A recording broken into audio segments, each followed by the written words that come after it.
안녕하세요. 김 팀장입니다.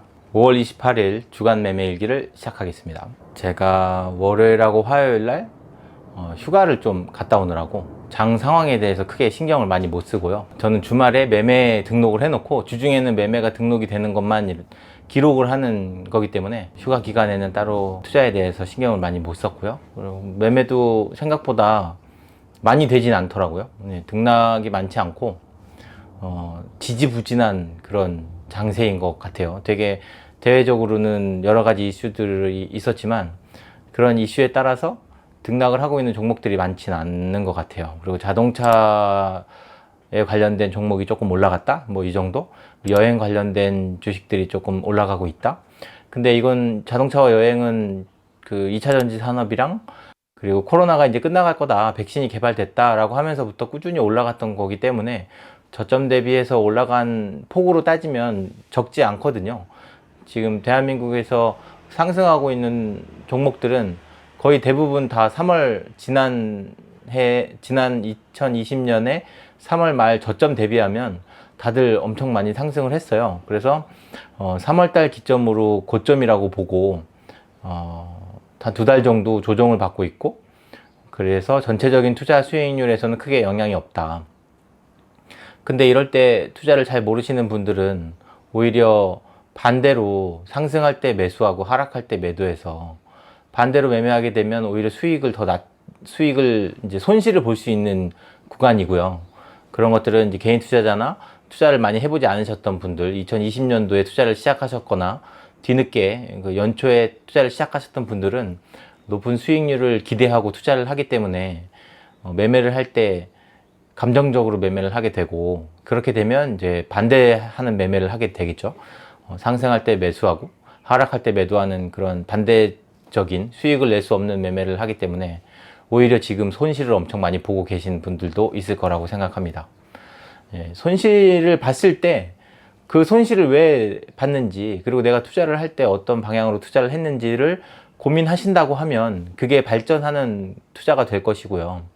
그냥 내가 잃었으니까 화가 나니까 이제 투자를 못 하겠다, 이렇게 생각하시는 분들은 오히려 투자를 포기하시는 방향이 더 빠르지 않을까 싶습니다. 그런데 투자는 지속적으로 해야 되고, 그런 투자로서 안정적으로 수익을 누려야 노동으로서 수익을 볼 수 있는 데에서 부족한 부분을 채울 수 있기 때문에 노후를 준비하고 장기적으로 안정적인 삶을 살기 위해서는 투자에 대한 공부를 꾸준히 해야 된다. 그리고 투자를 지속적으로 해야 된다. 고로 지금 손실을 보고서 후회하고 있고 투자를 멈춰야 되겠다라고 생각하시는 분들이 투자를 한 번 더 공부할 수 있는 시기가 되었으면 좋겠다라는 게 제가 하고 싶은 이야기입니다. 투자는 잘못된 방식으로 수익을 내시는 경우가 있어요. 이렇게 모든 자산이 상승하게 되고 화폐의 가치가 하락하는 시기에는 누구나 다 돈을 벌게 됩니다. 왜? 모든 자산이 상승하고 화폐의 가치가 하락을 하기 때문에 주가도 당연히 오르게 되어 있거든요. 근데 투자를 올바르게 한 사람도 수익을 보고, 올바르게 하지 않고 막 자기 마음대로 투자를 해도, 그러니까 쉽게 돈을 벌 수 있는 시기에 투자를 잘못 배우신 분들은 그 잘못 배웠던 게 상승하는 시기가 아닌 정체하거나 하락하는 시기에 큰 손실을 볼 수 있는 방법일 수도 있는데, 그런 방식이 첫 번째 투자를 할 때 잘못된 방식으로 수익을 얻었던 사람들, 그게 마치 정답인 것 같고 그게 옳다고 생각하는 사람들이 정말 위험한 거거든요. 지금이라도 본인이 손실을 보고 있다고 하면 그 어떤 게 올바르게 수익을 낼 수 있고 안정적으로 수익을 낼 수 있는 건지 제대로 다시 파악을 하셔서 투자를 하셔야 된다고 생각합니다. 작년부터 지금까지 투자하고 있는 수익이 엄청 많이 늘어났고, 상승하는 장 속에서 되게 좋은 이야기들만 듣고 좋은 현상들만 바라보고 투자를 하셨을 거예요. 그런데 지금 이 순간에 투자를 하고 있는 중에 안 좋은 이야기를 하면 그걸 인지부조화로 거부하는 거죠. 마치 사실이 아니라고 믿는 것처럼. 내가 투자하고 있는 게 옳고 내가 목표로 하는 수익률이 옳다라고 생각하는 것처럼 들릴 수 있거든요. 그리고 그렇게 판단을 해서 내가 또 예전과 같은 방식으로 투자를 해서 손실을 보고, 손실을 봤는데도 불구하고 그걸 인정을 못하고 계속 자기의 자존심 아니면은 본인이 생각했던 게 틀렸다라고 하는 걸 인정하지 못해서 방향을 바꿀 수 없는 사람들이 있거든요. 예, 그래서 모두가 다 좋다 좋다 하고 괜찮아 하고 지금도 더 상승할 수 있다 아니면은 지금도 내가 더 투자한 것들에서 수익을 낼 수 있다라고 생각하시는 분들에게 그렇지만은 않다. 예, 지금의 주식시장과 세상에 투자하고 있는 환경이 결코 그렇게 장밋빛만은 아니다 라는 이야기를 하고 싶어서 그런 이야기를 하려고 합니다. 코로나로 인해서 그 전에 뭐 다른 사건 미국에서 금융위기가 있었고 뭐 자산 버블이 있었고 IT 버블 이런 것도 있었고 근데 그런 것들은 은행이나 금융권에서 어느 정도 잘못을 했기 때문에 버블 현상이 일어났고 그거에 대한 대가를 금융인들이나 투자를 잘못한 사람들이 손실을 봤다고 하면 이 코로나라는 것은 자연재해로 일어난 문제이고 그리고 경제 활동을 제대로 할 수 없게 인간들을 다 집에서만 묶어놓고 해외로 이동하거나 경제가 순환되는 것들 중엔 되게 여러 가지가 있잖아요. 그 소비를 하는 것도 있고 뭐 컨텐츠를 소비하는 것도 있고 제품을 소비하는 것도 있고 여행을 가는 것도 있고 사람들을 만나서 이제 이루어지는 소비들도 있고 근데 여러 가지 그런 경제 활동들이 원활하게 이루어져야 되는 것을 강제로 막게 해놨잖아요. 집에만 있게 하고 물론 그러므로 인해서 또 다른 산업이 발전하고 그런 쪽에서 수요가 나기도 했지만 기존에 우리가 경제 활동을 하면서 이루어졌던 현금의 흐름들이 묶이게끔 그러니까 흘러가지 않게끔 일어나는 그런 자연재해가 발생한 거죠. 코로나라는. 그래서 이거는 어떤 집단도 아니고 어떤 기관의 문제가 아니었기 때문에 나라에서는 이러한 상황들을 국민들에게 보상을 해주기 위해서 그러니까 보상이라기보다는 그러니까 그런 경제 활동의 피해를 본 사람들에게 그런 피해를 보전해주기 위해서 경제 부양책을 사용을 했다고 봐요. 그게 그 기존의 뭐 버블 현상, 자산 버블, 은행에 대한 뭐 버블, 그리고 뭐 IT 버블 뭐 이런 것처럼 버블 현상에 대해서 보상을 해주는 것보다 훨씬 더 많은 보상을 해주고 있다고 보거든요. 그러니까 돈이 돌게끔 그 서민들에게 아예 현금을 쥐어주는 활동도 하고 있잖아요. 자, 그렇게 나라에서 현금을 많이 이렇게 지원을 해주면서 세상에 현금이 많아진 거예요. 미국도 그렇고 한국도 그렇고 현금이 많아진 거예요.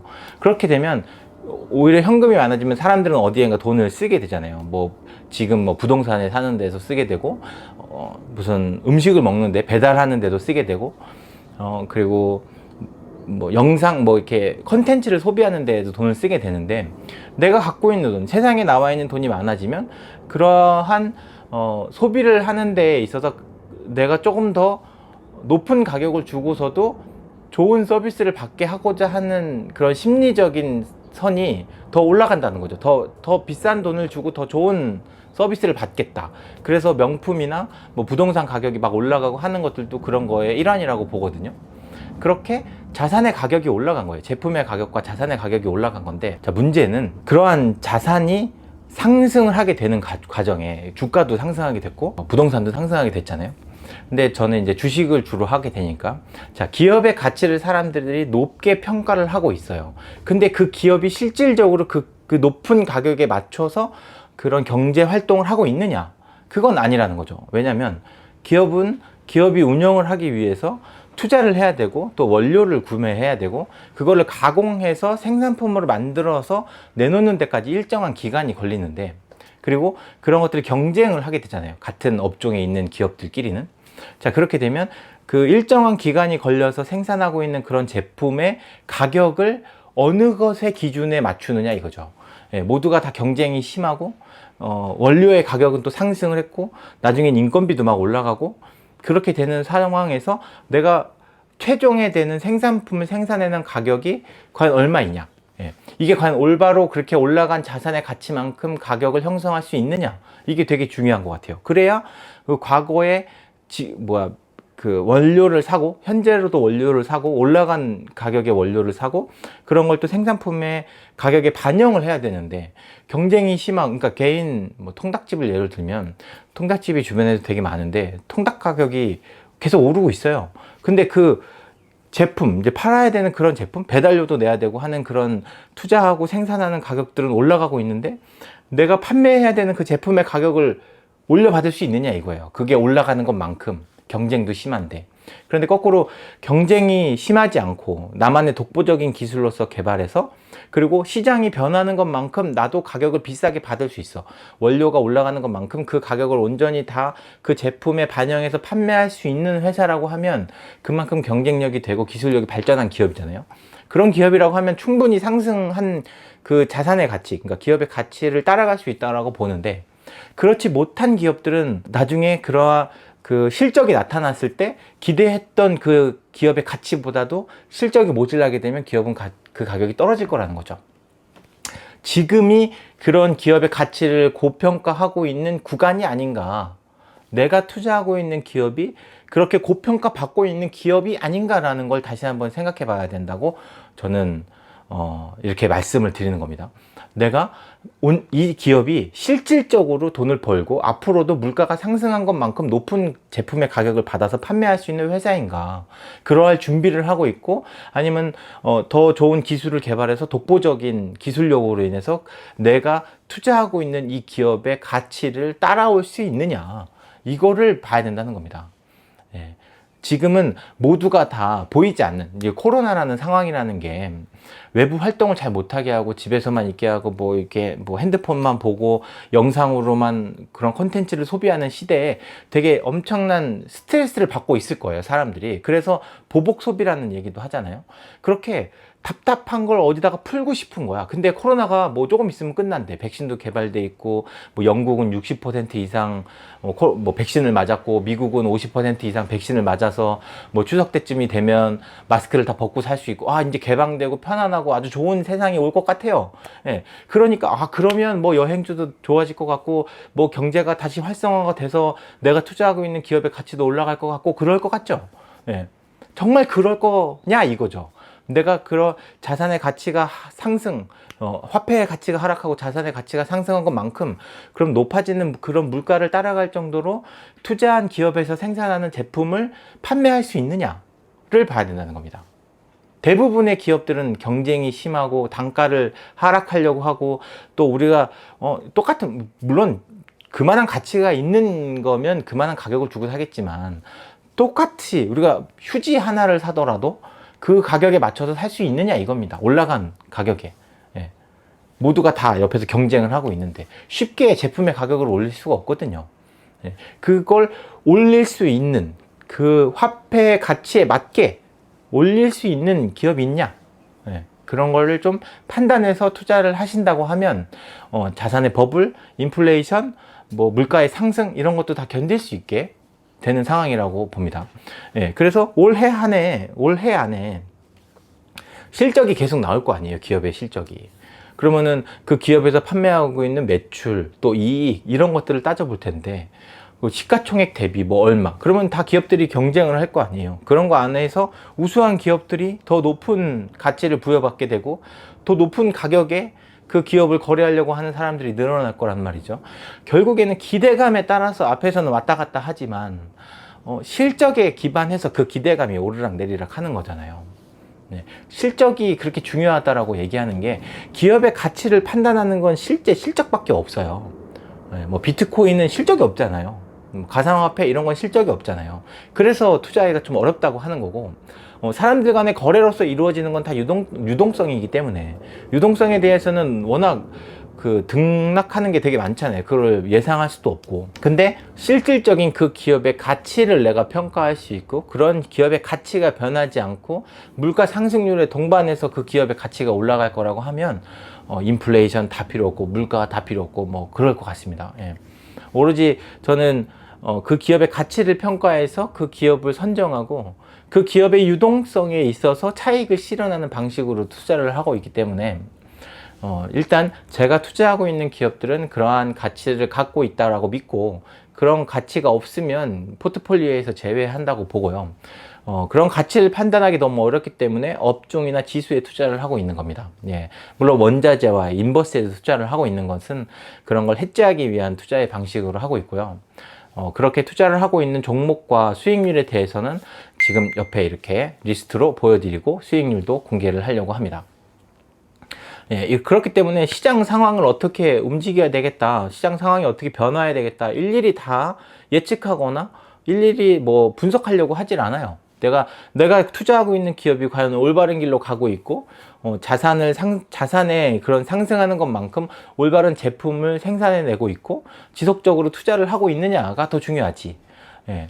유동성에 따라서 더 많은 가치를 상승을 하고 더 낮은 가격을 하락했으니까 뭐 매수하고, 더 높으니까 뭐 매도하고, 뭐 이런 식으로 투자를 하고는 있는데, 그런 기업이 아니라고 생각되신다고 하면, 지금 많은 사람들이 기대하고 있고 이런 답답함을 해소하고자 하는 방향으로 투자를 하고 있는 기업에서는 어느 정도는 분석을 다시 하고 투자하는 포트폴리오를 좀 변경하시는 게 낫지 않을까, 그런 시점이 아닌가라는 생각에 이렇게 영상을 올리고 있습니다. 자, 다음은 수익률입니다.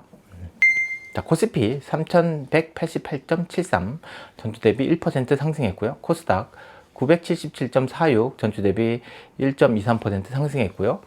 저는 20.69%로 전주 대비 1.48% 상승했습니다. 네, 현금은 29.03%로 거의 뭐 29에서 30 사이를 좀 왔다 갔다 하는 것 같아요. 네, 앞으로도 계속 현금 비율을 조금 더 늘리는 방향으로 투자를 하고 싶고요. 그리고 지금은 매수하고 있는 구간과 매도하고 있는 구간, 제가 투자를 할 때 상승하는 구간은 매도하는 구간, 하락하는 구간은 매수하는 구간이거든요. 그런데 그게 이제 한 20에서 25% 정도 사이, 상위 25%, 하위 25% 정도를 그 매수 매도 구간으로 정했다고 하면 그걸 20% 정도로 축소했습니다. 그러니까 더 많이 사지도 않고 조금 팔지도 않는다, 뭐 이렇게 생각해 주시면 돼요. 그런 걸 좀 타이트하게 앞뒤로 수량을 좀 더 제한하는 방향으로 이렇게 투자를 하고 있습니다. 그렇게 좀 바꿨습니다. 예. 지금은 많은 종목을 매매하는 것보다는 어느 정도 그런 극단적인 상황에 놓여져 있는 종목을 매매하는 게 더 맞는 상황인 것 같다라고 생각이 돼서 투자하는 그런 상위 하위 퍼센트를 좀 변경했다는 거, 그렇게 알아주시고요. 예년보다 장마가 조금 더 일찍 온다는 이야기도 있어요. 그래서 요즘에 비도 되게 많이 내리잖아요. 그리고 습한 날씨에 또 옷 또 얇게 입고 나가시면 감기 걸리기 쉬운 때이니까 마스크 착용 꼭 잘 하시고, 그리고 몸 건강 조심하시면서 투자를 하셨으면 좋겠습니다. 그리고 이번에 매수했던 종목 중에 ESG 리더스라는 업종 ETF가 있는데요. ESG에 대해서 되게 관심이 많이 가는 그런 시즌이라서 업종으로 해서 한 종목을 더 신규를 편입했습니다. 네, 그렇게 알아주시고 저는 다음 주에 다시 뵙겠습니다. 감사합니다.